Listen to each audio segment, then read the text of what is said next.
परमेश्वर पिता आज सुन्दर दिन सुन्दर भगवानमा परमेश्वर पिता हजुरले 3 घण्टाको समय दिनुभएको छ महान परमेश्वर पिता हरेकले पीड चिन्ता रोग कष्टहरू भोगेर उपस्थित हुनुभएको छ महान परमेश्वर पिता।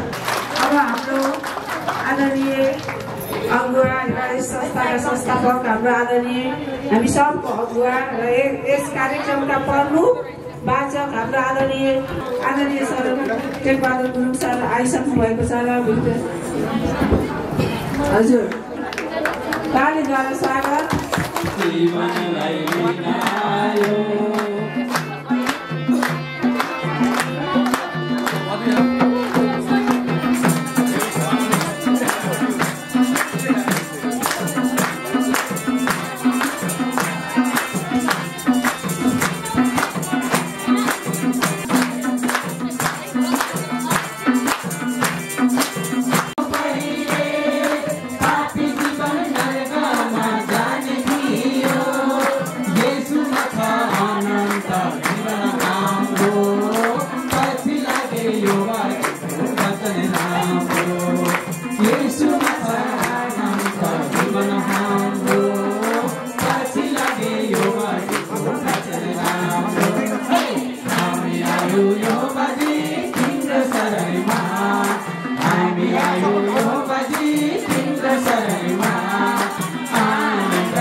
यस कार्यक्रमका प्रमुख वाचक आदरणीय श्री टेकबहादुर सरज्यू र हाम्रो विनिता म्यामज्यूलाई आसन ग्रहणको लागि अनुरोध गर्दछु।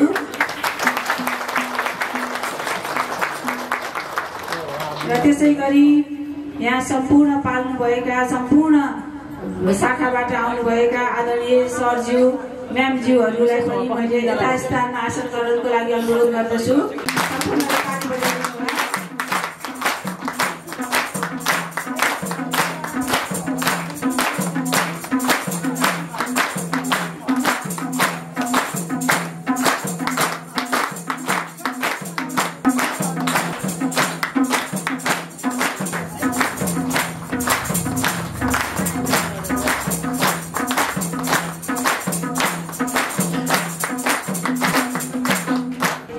हाम्रो वार्षिक उत्सव दोस्रो वार्षिक उत्सवको उद्घाटन हाम्रो आदरणीय टेकबहादुर सरज्यूद्वारा दीप प्रज्वलन गरेर हुने कार्यक्रम हामीले राखेका छौँ। उहाँलाई दीप प्रज्वलनको लागि अनुरोध गर्दछु।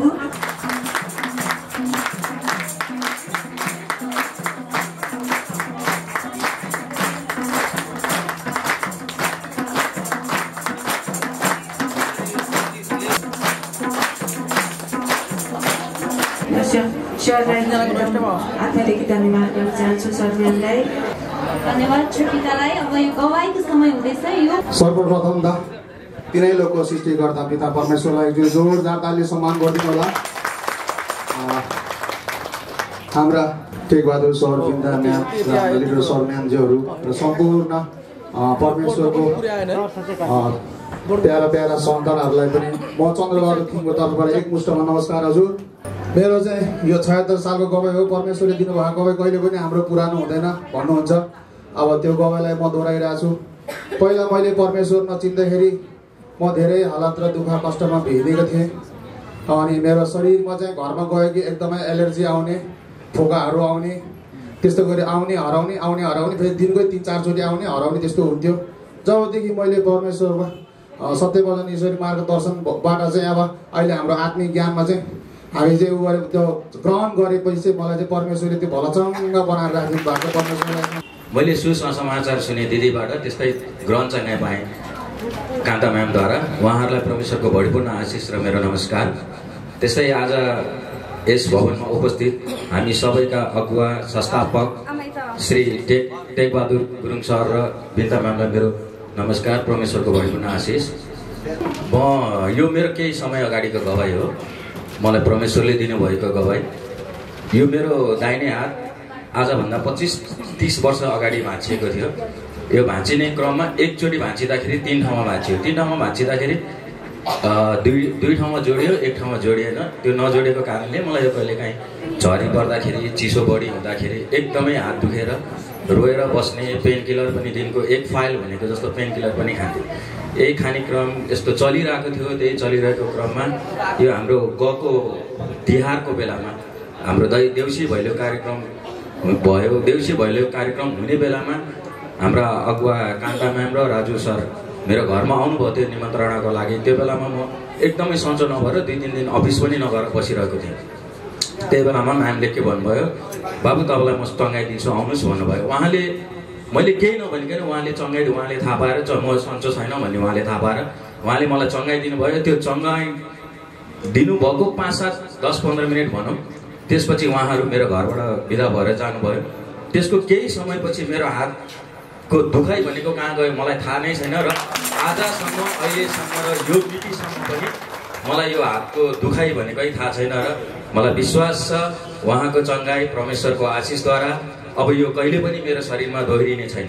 त्यही भएर आज हामीलाई जे कुराको खाँचो छ त्यो परमेश्वर जान्नुहुन्छ क्या। त्यही भएर हामीले त्यो पीड चिन्ता लिन जरुरत नै छैन। परमेश्वरले के गर्नुहुन्छ, हामीलाई हर समय अनुग्रह राख्नुहुन्छ। धन्यवाद पिताजी। परमेश्वर पिताजी साँच्चैको महान हुनुहुन्छ, ताकि त्यति धेरै बोझले दबिएको अवस्थाबाट चाहिँ परमेश्वरमाथि भरोसा गर्दा पिता परमेश्वरले चाहिँ मलाई उठाएर ल्याउनु भयो र घर परिवारमा पनि एकदम मेलमिलाप, सुख, शान्ति, आनन्द पिताले दिनुभयो। र हिजो चाहिँ एकदम कुलतमा पनि फसेको र सबै यो शैतानले चाहिँ रहेछ हाम्रो जीवन सबै खुसीहरू लुटेको थियो। हरेक मन एक ठाउँमा स्थिर अवस्थामा राख्न नसक्ने, एकदम मन चञ्चल बनाइदिएर जुन ठाउँमा जुन काम गर्छु भने त्यो मनमा एक ठाउँ स्थिर मन राखेर त्यो काम गर्छु भनेर म अगाडि बढ्न नसक्ने अवस्थामा अनि मलाई चाहिँ आनन्द लिनको लागि भनेर चाहिँ यो दुष्ट आत्माले हालेको रहेछ कि मलाई रक्सी खाने अनि हरेक कुलतमा चाहिँ हरेक नराम्रो खाना नहुने सबै कुरा खाने अवस्थामा पुऱ्याएर मलाई चाहिँ काम नलाग्ने अवस्थामा चाहिँ फ्याँकिएको थिएँ। जसलाई निर्दोष छ, जो सोधो छ, जो पापमा नष्ट भइसकेको छैन, त्यसलाई चाहिँ शैतानले चाहिँ नष्ट गर्न चाहँदो रहेछ र हामी नष्ट भएको रहेछौँ। हामी शैतानको थिएनौँ, हामी परमेश्वरको थियौँ। हाम्रो जीवन लुटिँदै थियो तर परमेश्वरले चुनेर ल्याउनु भयो अनि आज लुटिन खोजेको जीवनलाई चाहिँ पिताले चाहिँ वचनद्वारा आज जीवित बनाउनु भएको छ।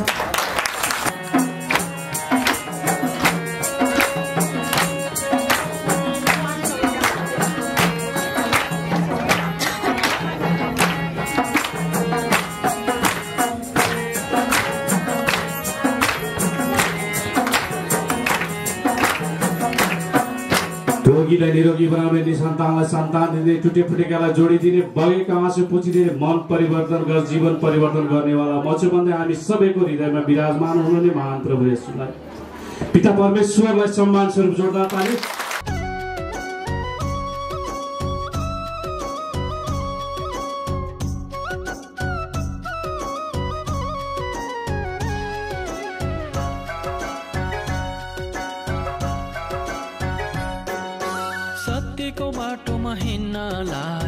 पिताको वचन प्यारो छ, सत्यको बाटोमा हिँड्नलाई पिताको वचन प्यारो छ।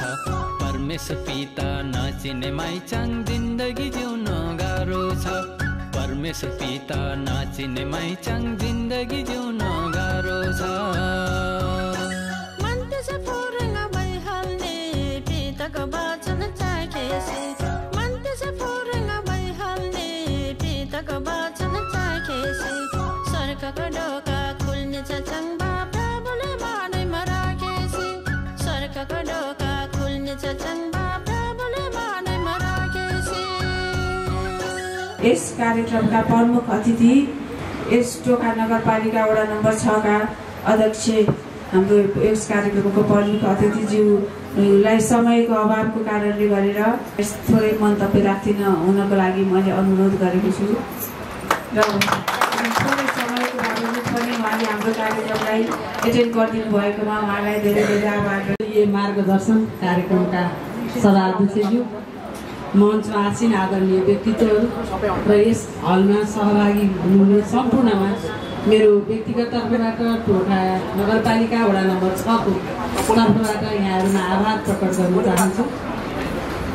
मैले अघि आउँदै गर्दाखेरिदेखि बस्दासम्मको यहाँहरूको जुन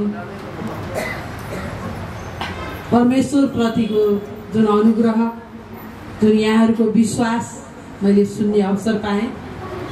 मलाई लाग्छ धर्म भनेको धारणा गर्ने कुरा हो, सम्झिने कुरा हो। आफू अनुशासनमा बसेर मलाई कन्ट्रोल गर्ने कोही छ, मलाई रेखदेख गर्ने कोही छ, मलाई आपद विपद पर्दाखेरि सहयोग गर्ने कोही छ भन्ने विश्वास हो। त्यो विश्वासमा को कुन बाटो हिँडिन्छ, को कुन बाटो हिँडिन्छ, आफ्नो हिँड्ने बाटाहरू हुन्छन्, त्यो भनेका धर्मका नामहरू। वास्तवमा मलाई चाहिँ के कुरामा विश्वास लाग्छ भने क्रिस्चियन भने पनि, हिन्दू भने पनि, बौद्ध भने पनि ईश्वर भनेको एउटै छन्, त्यो सत्य हो। असत्य कुरा कहिल्यै गर्नु हुँदैन, अर्काको कुबलो कहिल्यै सोच्नु हुँदैन। कुनै पनि धर्मले तपाईँहरूले अब पक्कै पनि अध्ययन गर्नुभयो होला, नभए पनि यहाँ मञ्चमा बस्ने व्यक्तित्वहरूले पक्कै पनि अरू धर्महरूको विषयमा पनि अध्ययन गर्नुभयो होला। कुनै पनि धर्मले कसैको मन दुखा भन्दैन, अरूको धर्मलाई आलोचना गर भन्दैन, अरूको धर्ममाथि प्रहार गर्ने गरी बोल भन्दैन, कसैलाई पनि मन दुखाउने, कसैको पनि प्रत्यक्ष आत्मामा चोट पर्ने कुरा गर भन्दैन। सत्यको बाटो हिँड भन्छ। धर्मको अर्को नाम सत्य हो। त्यसले गर्दाखेरि हामी सबैका हिँड्ने बाटाहरू फरक होला। कोही हामी हिन्दू धर्म भनेर अँगालेर हिँड्या होलान्, कोही क्रिस्चियन भनेर अँगालेर हिँड्या होलान्, कोही बौद्ध भनेर अँगालेर हिँड्या होलान्, कोही सबैका आफै हिँड्ने बाटा छन्। मलाई बुढा नीलकण्ठ जानु छ, पुग्ने मेरो इच्छा हो। म कुन बाटो जाने हो बुढा नीलकण्ठ? मलाई बुढा नीलकण्ठ टोखा घुमेर जान मन लाग्छ कि? मलाई बुढा नीलकण्ठ शिवपुरी घुमेर जान मन लाग्छ कि? मलाई बुढा नीलकण्ठ वसुन्धरा चोक हुँदै जान मन लाग्छ कि? हात्तीगौडा हुँदै जान मन लाग्छ कि? त्यो मेरो व्यक्तिगत के अरे इच्छाको कुरा हो, मेरो आत्मसम्मानको कुरा हो। जहाँबाट हिँडेर जाँदाखेरि मेरो आत्मालाई सन्तुष्टि हुन्छ, मैले मनमा राखेका मेरा आस्थाहरू पुरा हुन्छन्, म त्यही बाटो हिँडेर जान्छु।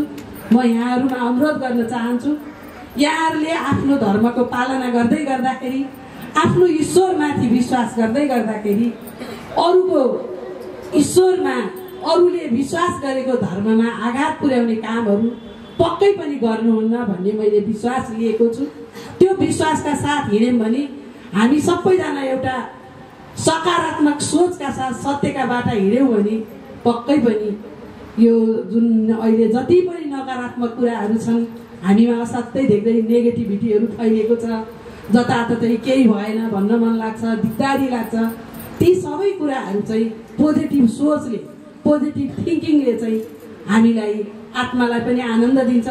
कसैले गाली गरे पनि उसको मनमा त्यो नै रहेछ, म चुप लागिदिएँ, मैले एकछिन सही दिन सहन गर्न सकेँ भने त्यो गाली गर्नेलाई पनि के हुन्छ, पछुतो हुन्छ।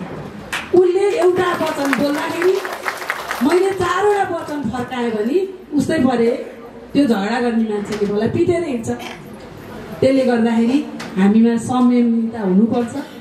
र नेपालमा आजसम्म यहाँहरूले देख्नु भएको छ, भारतमा कति धार्मिक लडाइँ हुन्छ, सिखहरू लड्छन्, हिन्दू मुस्लिम सधैँ हुन्छ।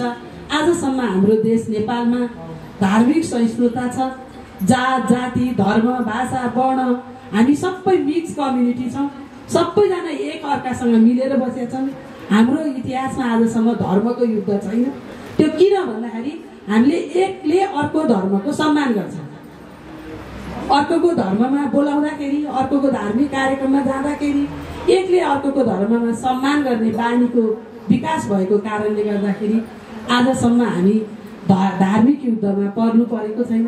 र अब भने आत्मिक ज्ञान परम ईश्वरीय मार्गदर्शन ग्रिनल्यान्ड सत्सङ्ग टोखा नगरपालिका ग्रिनल्यान्ड काठमाडौँ मायाको चिनो रहेको छ र यो मायाको चिनो हामी सबैका अगुवा अभिभावक आदरणीय अग्रज आत्मिक ज्ञान परम ईश्वरीय मार्गदर्शनका संस्थापक अध्यक्ष आदरणीय टेक्सरजीको लागि छ र यो ग्रहण गरिदिनु हुन म आदरणीय टेक्सरजीलाई आग्रह गर्दै यो प्रदान गरिदिनु हुन म आजको यस कार्यक्रमका विशिष्ट अतिथि एवं टोखा वडा नम्बर 6 की वडा अध्यक्ष आदरणीय शान्ता म्यामजीलाई म हार्दिक अनुरोध गर्दछु।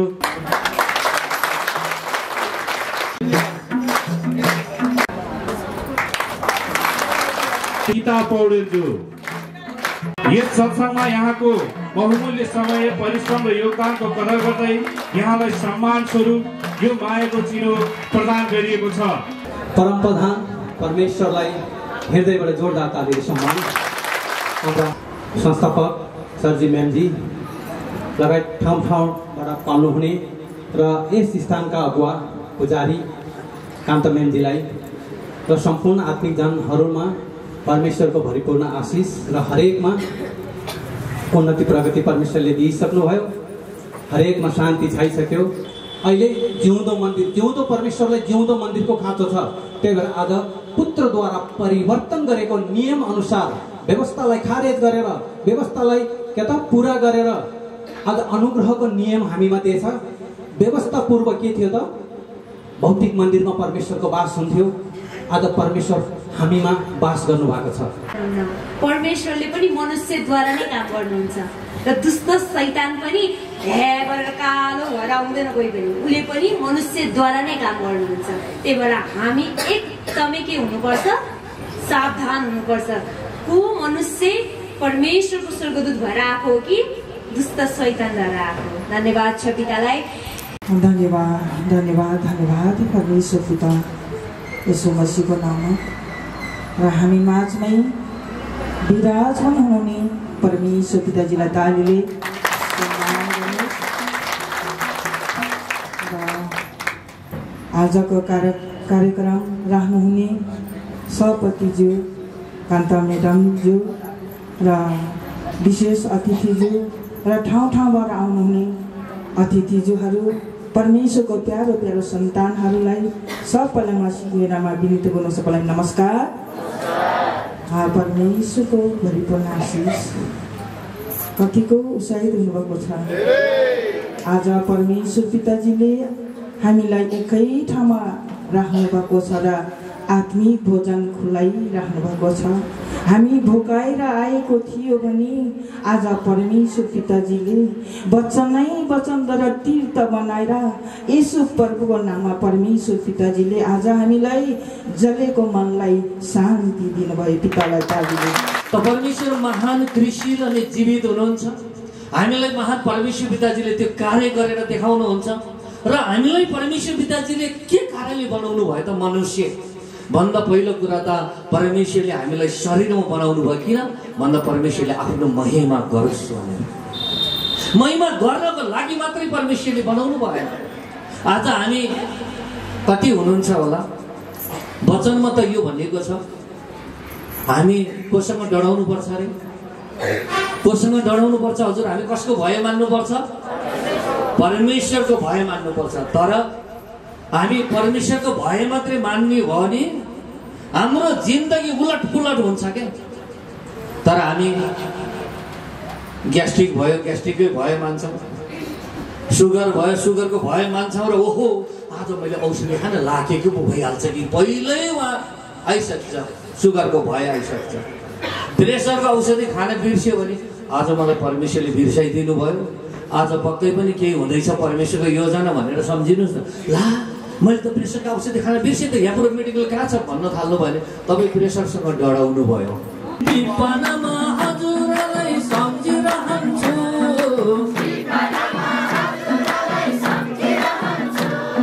सपनामा हजुरलाई देखिरहन्छु,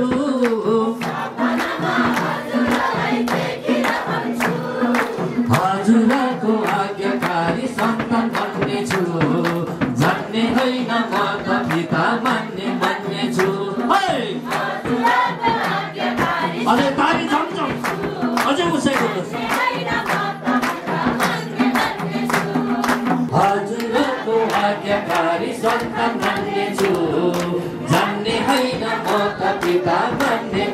छु